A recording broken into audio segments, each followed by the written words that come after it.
Rentetan peristiwa ganjil sekaligus memilukan dialami oleh keluarga Haji Sukarya yang tinggal di desa Gumulung Tonggoh, Kecamatan Greget, Kabupaten Cirebon selama sekian lama.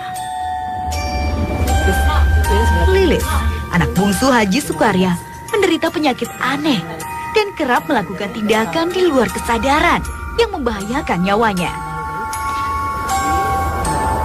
Berbagai upaya secara medis sudah ditempuh. Namun, dokter sebuah rumah sakit jantung terkenal di ibu kota pun seakan angkat tangan dan tak sanggup mendiagnosa penyebabnya.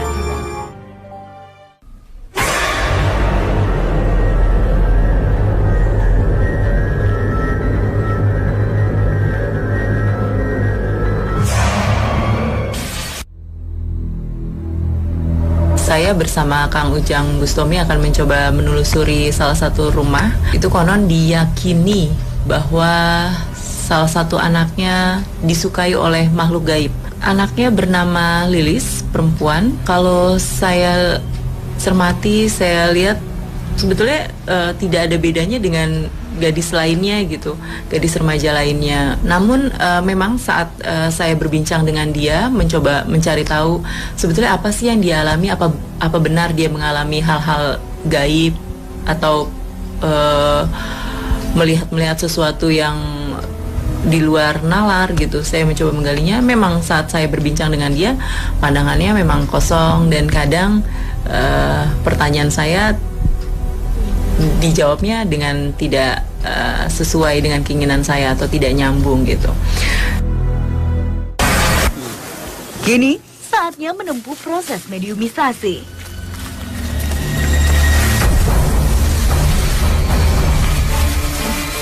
Tiba-tiba, makhluk gaib telah menguasai seluruh raga mediator ini. Ia mulai beraksi dan memilih naik ke atas pohon. Apa Kian? Anda siapa? Namanya siapa? Pengen apa? Lamun kita mudun. Turun dulu biar ngobrol enak. Awas, jatuh, pelan-pelan. Dari mana? Setelah lama menunggu, makhluk ini pun mulai membeberkan kisahnya. Karo bocah kene yang sering adus nimbalo kana.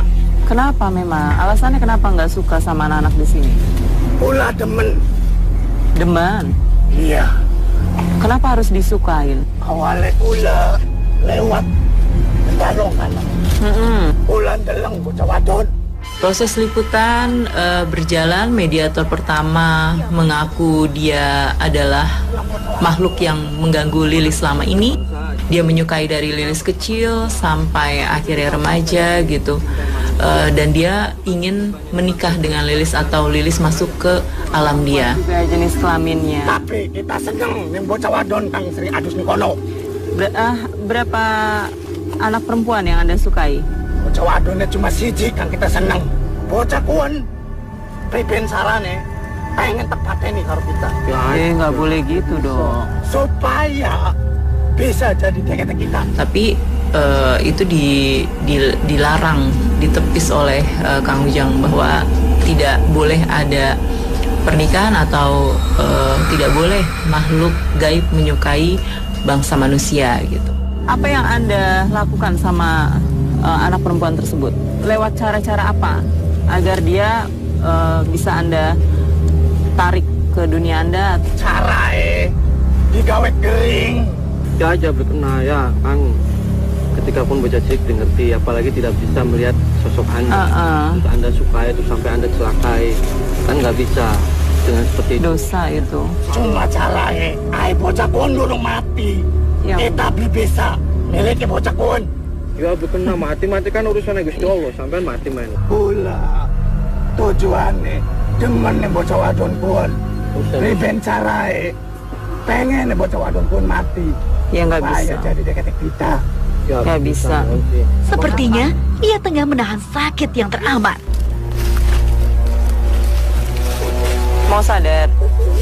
Mau pergi dari tubuh mediator? Tak lama, mediator dikembalikan kesadarannya. Terus kami mencoba menggali informasi dan ternyata Hasilnya sangat menakutkan kalau menurut saya, karena banyak sekali mediator yang kerasukan, hilang kendali, dan mereka semuanya emosi, merasa terusik dengan kedatangan kami, merasa terganggu, hingga akhirnya beberapa mediator mengajak Kang Ujang untuk bertarung. Dan di sudut yang berbeda, terdengar suara gaduh. Kami pun lekas menghampiri. Rupanya sudah ada beberapa orang yang dipengaruhi energi negatif. Jangan kayak gitu dong, nanti nggak bisa ngobrol kalau kayak gini. Apa kalian di sini?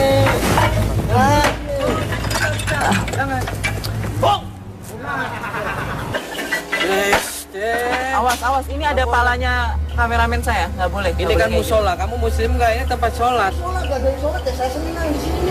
Nggak ada yang sholat, kata siapa? Kata siapa itu masih difungsikan kok, masih difungsikan. Allahu Akbar, ada lagi yang... Ya Allah.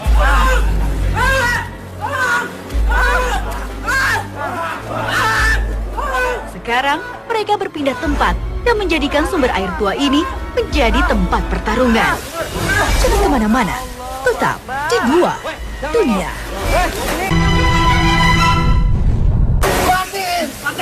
Mati, komandan! Kamu kalau berani ke sini! Lepasin! Boleh lihat lawan saya! Kalau ada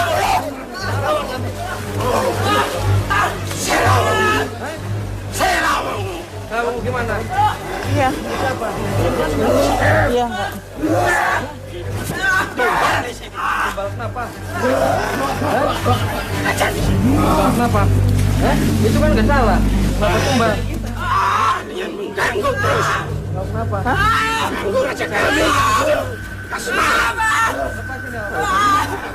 Beberapa mediator di atas atap musola, tiba-tiba beberapa orang jatuh ya. Dan mereka sepertinya beda kelompok, saling menyerang satu sama lain. Tapi saya belum tahu ini maksudnya apa dari mereka. Kita tanya-tanya. Maju sini kalau berani. Maju sini. Resikonya tahu nggak? Kenapa? Bonus saya itu kalau putusin bisa mati. Alah, ya nggak bisa mati urusan Allah. Apa itu? Allah yang menciptakan Anda. Saya datang baik-baik. Saya datang baik-baik. Nggak boleh. Nggak boleh gitu.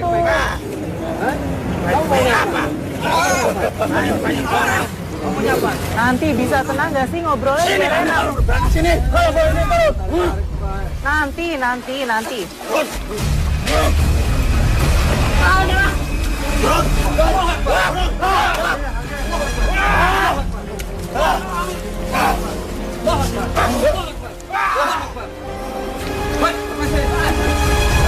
Lepasin, jangan main keroyokan dong. Lepasin.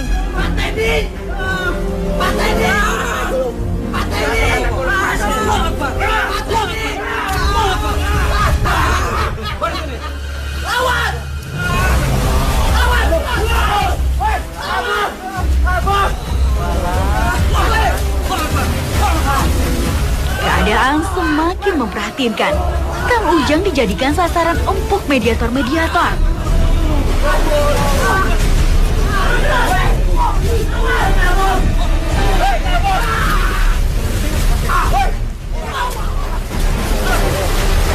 Ya, keadaannya makin keadaannya makin gaduh dan Kang Ujang udah tertarik ke dalam kolam ini. Terjadi pertarungan di antara mereka. Sepertinya mereka sangat kompak ya mengeroyok untuk Kang Ujang. Dengan sigap, satu persatu mediator dipulihkan. Alhamdulillah, Kang Ujang mampu mengendalikan keadaan.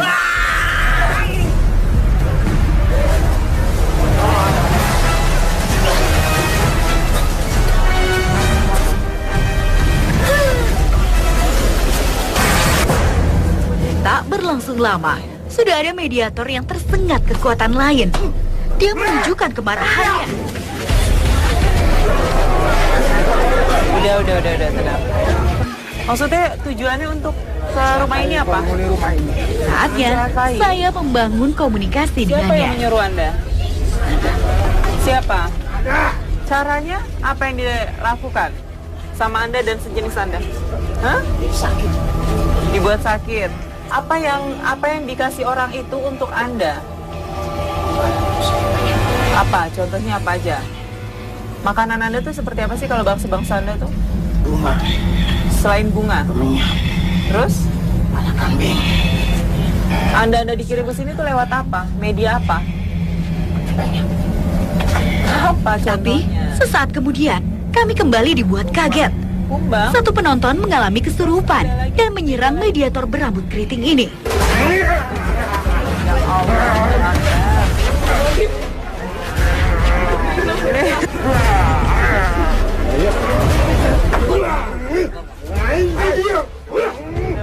Ya, ada makhluk yang masuk ke tubuh seseorang. Dia mencoba menyerang mediator yang lagi saya ajak berbincang-bincang ya.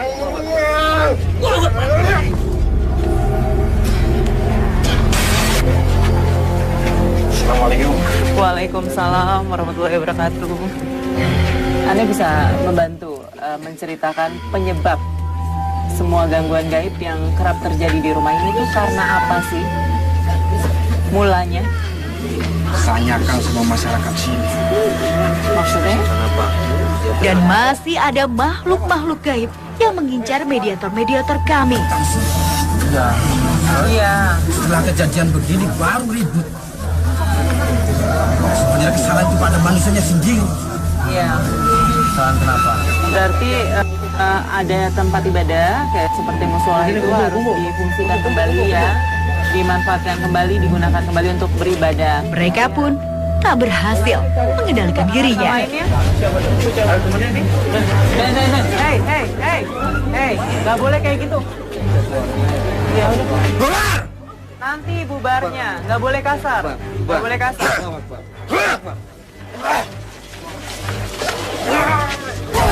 Tetap di dua dunia. Ya udah. Nanti bubarnya, nggak boleh kasar, nggak boleh kasar.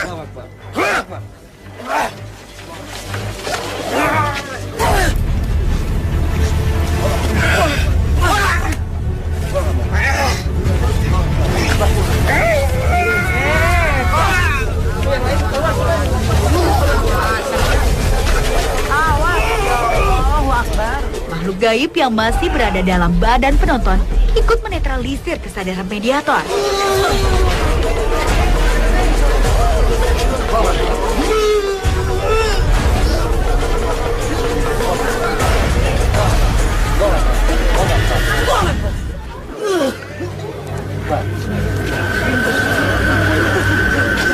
Sepertinya makhluk yang merasuki jiwanya berenergi positif. Adakah yang ingin dia sampaikan? Digunakan, Iya. maksudnya musolahnya dipakai Nah. untuk ibadah, ngaji dan lain-lainnya. Iya. Tapi kenapa lagi ibadah tiba-tiba ada makhluk yang mengganggu? Sholat. Heeh. Bangsa dari kami Jemaah Muslim. Yang ikut sholat. Iya, dan manusia tidak perlu takut. Seharusnya. Iya. Tapi kenapa? Kalau dikosongkan seperti itu, kejadian begini, baru menyalahkan bangsa jin.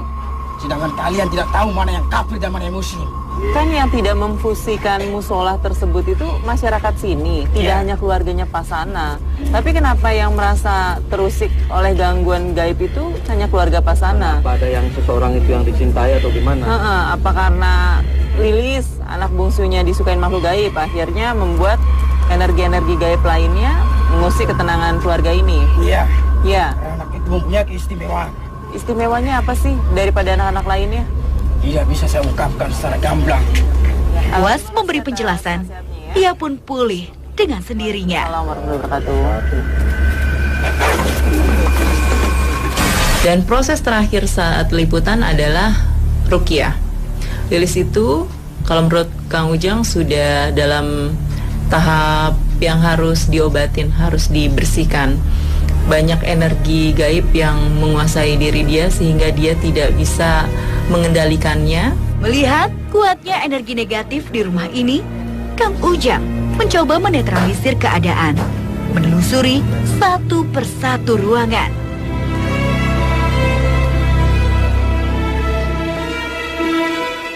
Akhirnya proses ruqyah kita mulai.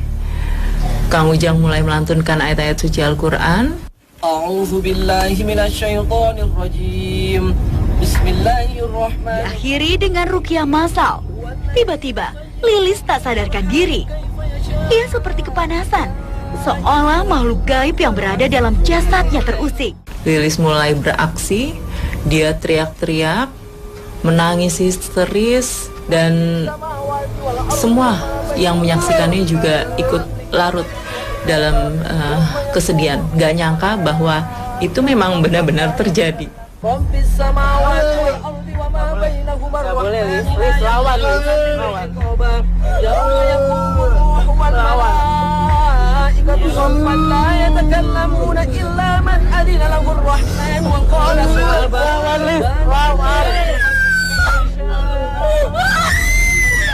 Lilis semakin tak terkontrol. Ia berusaha menjakar-jakar wajahnya. Naganya menjadi kuat. Walaupun sudah dipegang beberapa orang, ia tetap nekat berontak. Saya pun merasakannya. Saya punya anak perempuan. Saya berpikir bagaimana kalau anak perempuan saya mengalami hal yang serupa.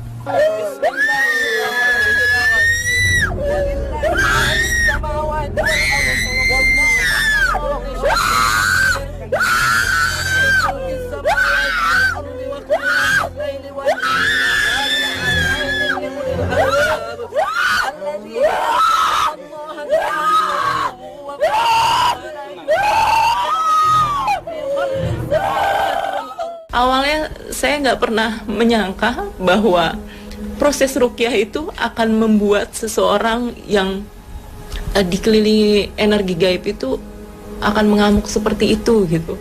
Saya nggak nyangka. Saya pikir kalau orang dilantunkan ayat suci Al-Quran akan adem hatinya, akan adem, dingin, tenang, dan bagaimana.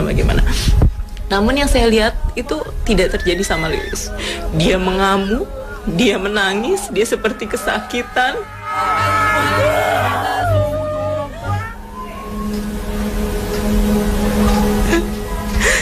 Saya cuma bisa bilang sama dia, sabar, lawan. Saya mau dia tetap sadar, saya mau dia lawan energi negatifnya agar keluar dan dia tidak dikelilingi lagi energi negatif itu.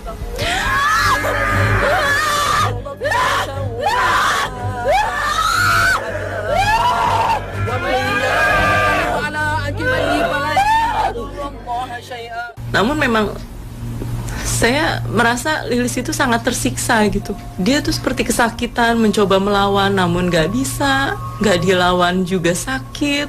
Tenaganya sangat kuat, dipegangin sama beberapa orang, tetap dia meronta, melawan dan melawan terus.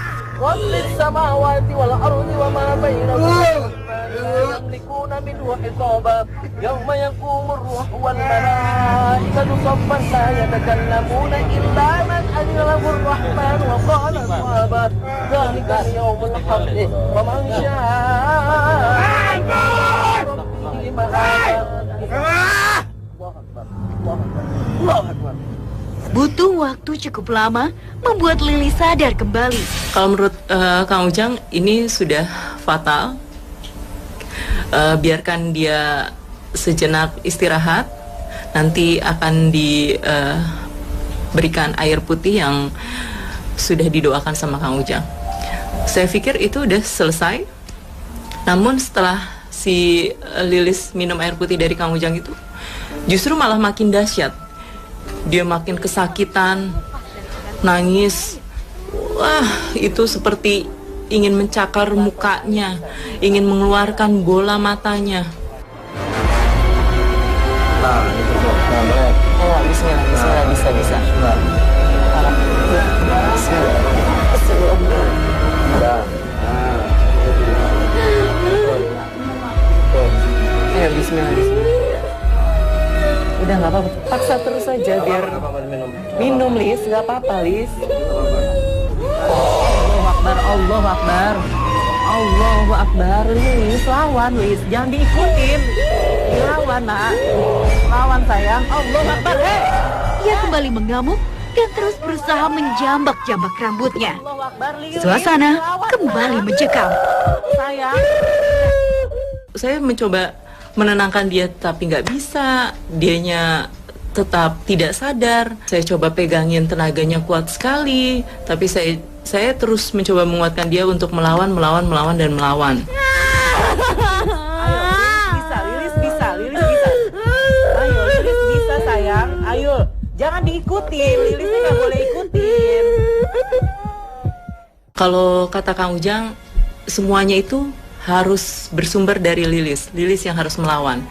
Lilis yang harus kuat. Lilis harus ingat bahwa Allah Subhanahu wa Ta'ala segala-galanya. Tanpa bantuan Allah tidak akan bisa itu semua. Jadi harus yakin, harus bisa percaya bahwa semuanya bisa hilang energi-energi negatif dalam diri dia. Ya alhamdulillah, dengan memakan waktu yang panjang, yang lama, akhirnya Lilis bisa sadar, siuman, dan merasa lebih baik lagi. Alhamdulillah, atas izin Allah Subhanahu wa Ta'ala, semua bisa teratasi dengan baik.